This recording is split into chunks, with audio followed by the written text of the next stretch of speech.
मैं खुद भी काफी खूबसूरत थी। मेरी मम्मी का ख्याल था कि जैसी हमारी बेटी खूबसूरत है, उसकी शादी भी किसी ऐसे ही खूबसूरत और हसीन इंसान से हो। और जब लोग मेरी खूबसूरती की तारीफ करते तो मैं बेहद खुश होती थी। मेरे 4 भाई थे और सबकी शादियां हो चुकी थी। सिर्फ मेरी ही शादी होना बाकी था।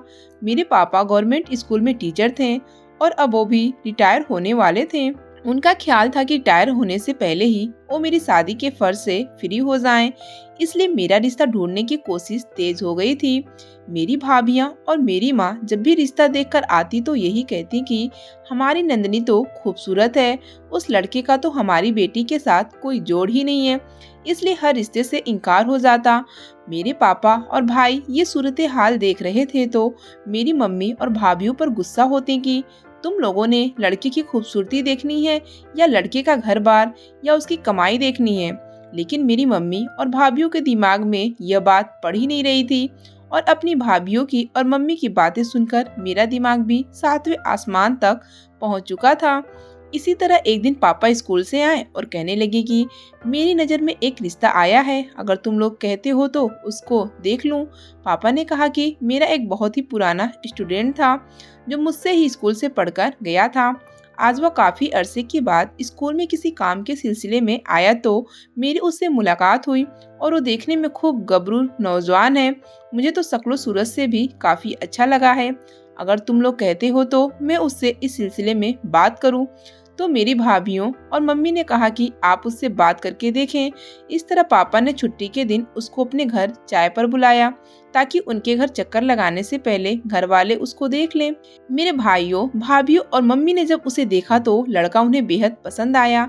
मेरी मम्मी तो उसे देखते ही रिश्ते के लिए हाँ कर चुकी थी। पापा ने कहा कि अभी तुम लोग हौसला रखो, उसकी कहीं मंगनी वगैरह न हो चुकी हो। पापा ने उससे पूछा कि क्या तुम्हारा कहीं पहले रिश्ता वगैरह तो नहीं हो चुका। तो लड़के ने कहा कि अभी तो मुझे नौकरी नहीं मिली, तो रिश्ता कैसे तय होगा, क्योंकि लड़की वाले तो पहले नौकरी देखते हैं फिर ही रिश्ते के लिए घर आते हैं। पापा ने उससे पूछा कि तुमने कहाँ तक पढ़ाई कर चुकी है। तो उसने कहा कि मैं अभी बीए तक पढ़ चुका हूँ और आपके स्कूल में क्लर्क की नौकरी के लिए अप्लाई किया हुआ है। इस तरह कुछ बातचीत होने के बाद वो हमारे घर से चला गया। पापा ने घर वालों से कहा कि तुम लोग तो लड़का देखकर ही रिश्ते के लिए हाँ कर चुके हो, लेकिन वो लड़का तो बेरोजगार है, अभी तो उसे कोई नौकरी नहीं मिली। तो घर वालों ने कहा कि उसने स्कूल में क्लर्क के लिए अप्लाई किया हुआ है तो उसे जल्द ही नौकरी मिल जाएगी। इस तरह घर वालों की बात मानते हुए पापा ने उस लड़के से कहा कि हम अपनी बेटी का रिश्ता तुमसे करना चाहते हैं, इसलिए अपने घर वालों से इस सिलसिले में बात कर लो। उस लड़के ने जब ये बात सुनी तो वो बहुत खुश हुआ कि घर बैठे उसके लिए एक रिश्ता आ चुका है। इस तरह लड़के के माँ बाप हमारे घर आए, उन्होंने मुझे देखते ही पसंद कर लिया और पापा मम्मी और भाभियां भी उनका घर देखने गईं। घर तो ठीक ही था, घर वालों का ख्याल था जब लड़का कमाएगा और तरक्की करेगा तो अच्छा घर बन जाएगा। मेरी भाभी ने लड़के के बारे में मुझे बताया था लेकिन कोई तस्वीर नहीं दिखाई थी। लेकिन जैसे जैसे उन्होंने मुझे बताया था मैंने अपने मन में उसकी एक तस्वीर बना ली थी और इस तरह मेरे घर की रजामंदी से यह रिश्ता तय हो चुका था और मेरे घर में मेरी शादी की तैयारियां जोशों से हो रही थी और शादी कुछ ही महीनों में तय होना पाई थी। मैं भी अपनी शादी में बढ़ चढ़कर हिस्सा ले रही थी और मैंने अपनी दहेज में अपनी मर्जी की चीजें ली। मेरे माँ बाप मेरी हर ख्वाहिश पूरी कर रहे थे क्योंकि मैं अपने भाइयों की इकलौती बहन और अपने माँ बाप की इकलौती बेटी थी, इसलिए उन्होंने मेरी हर ख्वाहिश को पूरी तैयारी को देखा तो उन्होंने कहा कि हम तो गरीब लोग हैं, हमसे इतनी तैयारी नहीं हो सकेगी। तो मेरे माँ बाप और मेरे भाइयों ने कहा कि हमें किसी किस्म का कोई लालच नहीं है, लेकिन हम अपनी बेटी को हर चीज देना चाहते हैं जैसे दुनिया में रीत और रिवाज है। यह बात सुनकर उन्होंने कोई बहस ना की और इस तरह मेरी शादी का दिन करीब आ गया और मैं विदा होकर अपने ससुराल चली गई। जब मेरा पति कमरे में आया तो मेरे हाथ पांव कांप रहे थे क्योंकि आज पहली दफा मैं अपने पति को देखने वाली थी। जब उसने मेरा घूंघट उठाया और उसके मुंह से मैंने अपने लिए तारीफ के बोल सुने और उसने कहा कि नजरें उठाकर देखें, तो मैंने नजर उठाई और अपनी नजर पलटना ही भूल चुकी थी क्योंकि जिस तरह मैंने अपने जहन में उसकी तस्वीर बनाई थी मेरा पति उससे भी बढ़कर खूबसूरत था और मैंने अपनी माँ और भाभीियों की पसंद की दाद दी कि उन्होंने जिस शख्स को मेरे लिए पसंद किया है वो बिल्कुल मेरे जोड़ का था। हम दोनों ने एक दूसरे से बातचीत करके अपनी जिंदगी का आगाज किया। इस तरह वक्त गुजरता रहा। शुरू के दिनों में मैं तो अपने पति की प्यार भरी बातों में ही खोई रही, इसलिए घर में ज्यादा ध्यान न दी। जैसे ही शादी का खुमार सिर से उतरा तो मैंने घर पर ध्यान देना शुरू कर दी।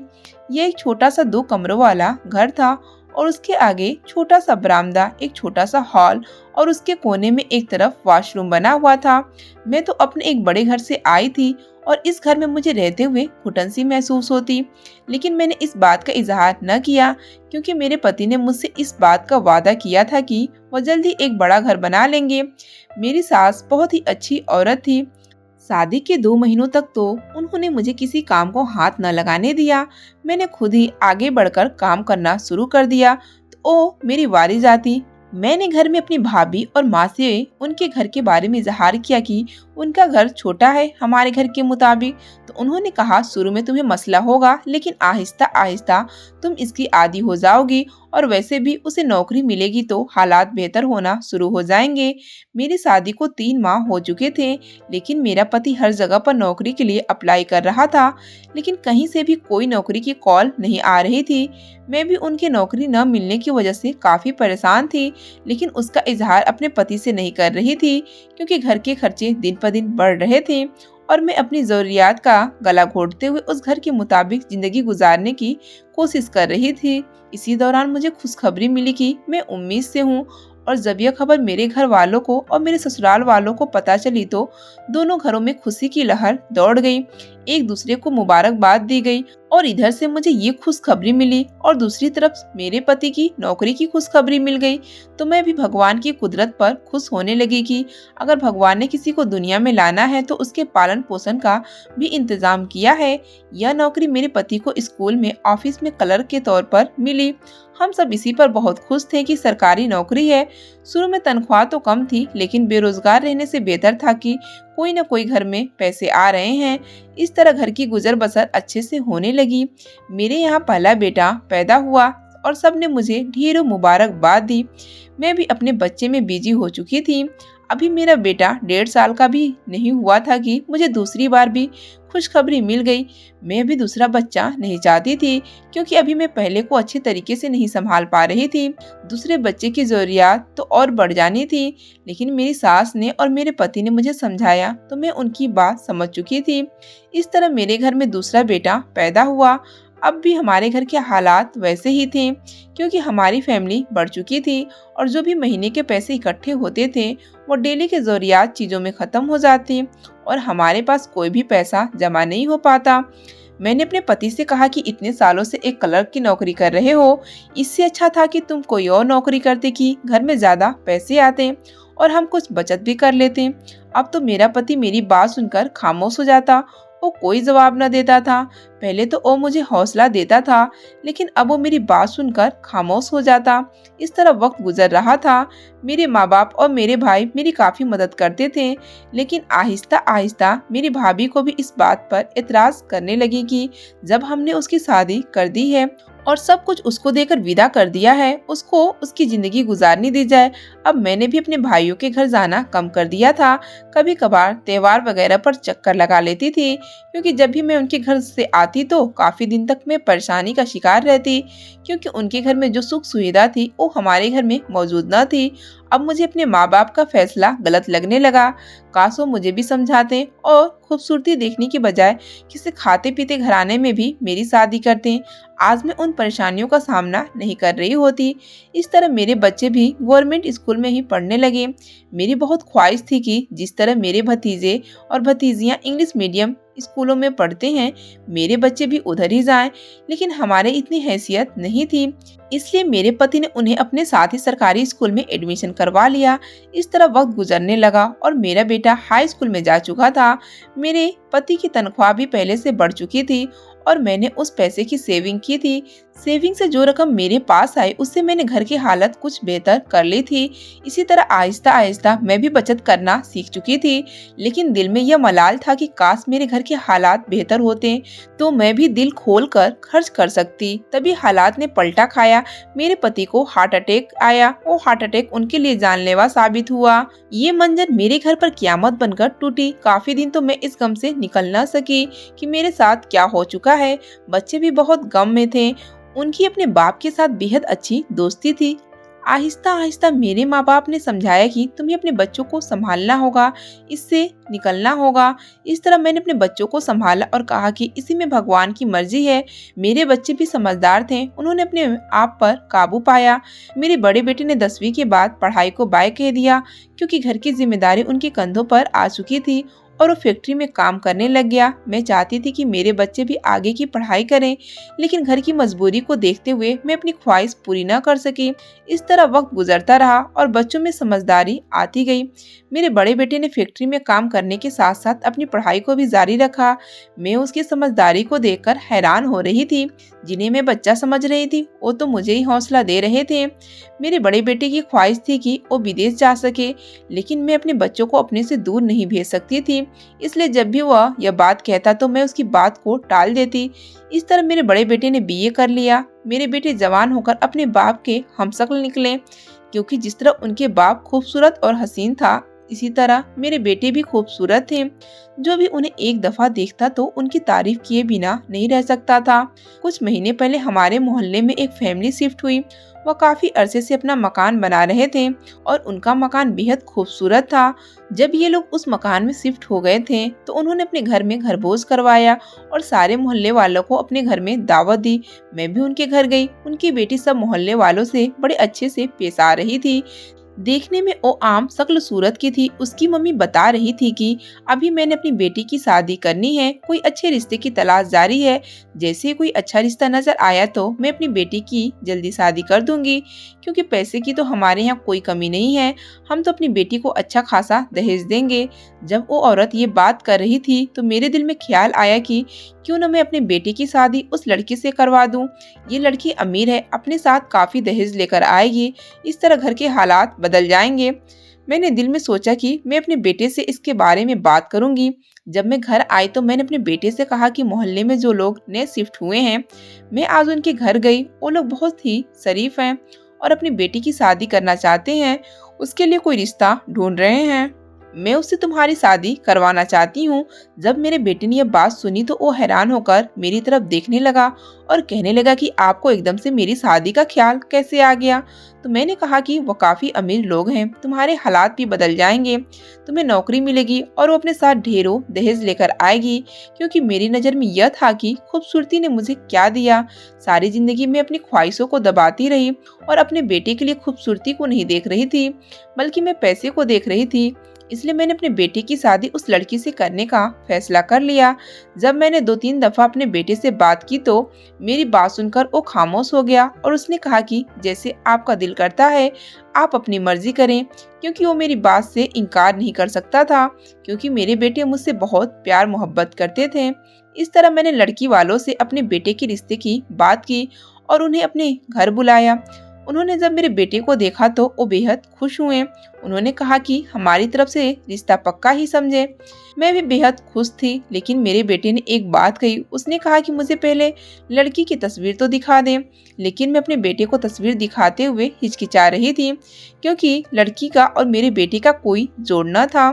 मेरा बेटा खूबसूरत और गोरा था और लड़की का सांवला रंग और मोटे नैन नक्श थे। उसका कद भी कम था। मैंने अपने बेटे को तस्वीर दिखाने के मामले में टाल मटोल की, लेकिन उसके बार बार कहने पर मुझे लड़की की तस्वीर दिखानी पड़ी। मेरे बेटे ने जब तस्वीर देखी तो उसने तस्वीर देखकर कहा कि आप मेरे लिए यह लड़की पसंद की है, पहले अपने बेटे को देखती फिर अपने बेटे की शादी का फैसला करती। मैंने कहा हमने खूबसूरती देखकर क्या करना है, आजकल दुनिया पैसों को देखती है। जब मेरे बेटे ने यह बात सुनी तो गुस्से में उठ खड़ा हुआ और कहा कि अगर यही बात है तो आपको पैसे मुबारक हो, आप उसको घर में रखिएगा। मैंने अपनी नौकरी के लिए दुबई में अप्लाई किया हुआ था और मेरी नौकरी की मंजूरी हो चुकी है, मैं जल्द ही वहाँ चला जाऊंगा। जब मेरे बेटे ने ये बात की तो एकदम से मेरे दिल को कुछ हुआ कि मेरा बेटा मुझसे दूर चला जाएगा। लेकिन मैं अपने बेटे की शादी की तैयारियां में बिजी हो गई। मेरे बेटे की शादी हो गई। जब मेरे माँ बाप ने लड़की को देखा तो उन्होंने मेरी पसंद पर एतराज किया कि तुमने कौन सी लड़की पसंद कर ली, कम से कम अपने बेटे के मुताबिक कोई रिश्ता तय करती। मैं उनकी बात सुनकर खामोश हो गई, क्योंकि उनकी बातों ने कौन सा मेरे हालात बदल देने वाले थे। जिस दिन मैं अपनी बहू को ब्याह कर लाई थी, वो अपने साथ काफी दहेज लाई। उसने घर को अपने लाए हुए सामान से ही भर दिया। उसने तरह तरह की चीजों से घर भर दिया। मैं बेहद खुश थी। मैंने अपनी बहू को कमरे में बिठाया और अपने बेटे को बुलाने के लिए दूसरे कमरे में गई। लेकिन मेरा बेटा तो बैग में सामान डाल रहा था।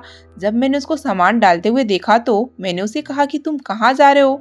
उसने कहा, मैंने आपका हुक्म मानते हुए शादी कर ली है, अब मैं अपनी मर्जी करूंगा और मैं दुबई जा रहा हूँ। जब मैंने यह बात सुनी तो मेरे पांव तले से जमीन निकल गई।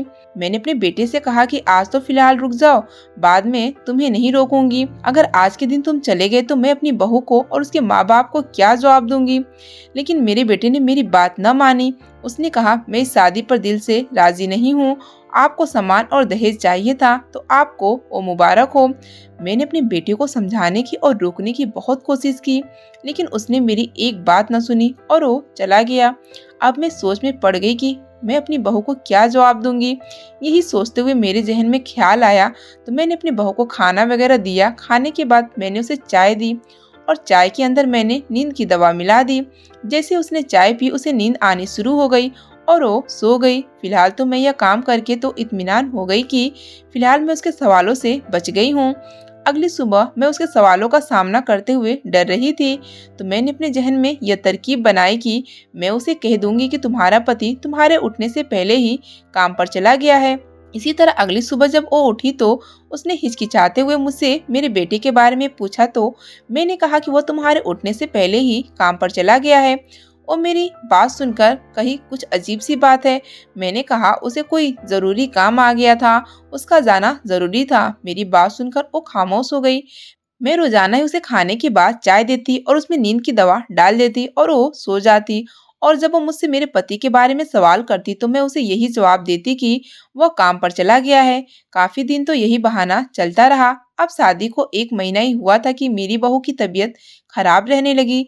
मैं उसे लेकर डॉक्टर के पास गई और जो डॉक्टर ने मुझे बताया तो मैं सुनकर लड़खड़ा गई, क्योंकि सच तो मैं ही जानती थी। लेकिन मेरी बहू तो ये खबर सुनकर बेहद खुश हो रही थी और शर्मा रही थी। मैंने डॉक्टर की बात सुनी, क्योंकि उसने कहा कि आपकी बहू प्रेग्नेंट है। और मैं हैरान हो गई कि जब मेरा बेटा इधर मौजूद ही नहीं है तो फिर ये सब कैसे हुआ। यही सब कुछ सोचते हुए मैं घर आ गई। घर आकर भी मेरा जहन इसी बात पर अटका हुआ था। मैं अपने मुंह से भी इस बारे में कोई सवाल नहीं कर सकती थी, क्योंकि मैंने उसे यह कहा था कि तुम्हारे उठने से पहले तुम्हारा पति काम पर चला जाता है। उसकी तो नजर में यही था कि इस बच्चे का बाप उसका पति ही है। लेकिन मैं खौफ से कांपने लगी कि अगर यह बात मेरे बेटे को मालूम हो गई तो वो क्या सोचेगा कि मैं उसकी बीवी की हिफाजत न कर सकी। और अगर मेरी बहू को सारा सच मालूम हो गया तो वो मुझे ही कसूरवार ठहराएगी। मैं सोच में गुम बैठी थी कि मेरी बहू मेरे पास आई और कहने लगी, आंटी आप खुश नहीं हैं जो खबर आपको मिली है। मैं एकदम उसकी बात सुनकर हड़बड़ा गई और मैंने कहा कि नहीं, मैं बहुत खुश हूँ।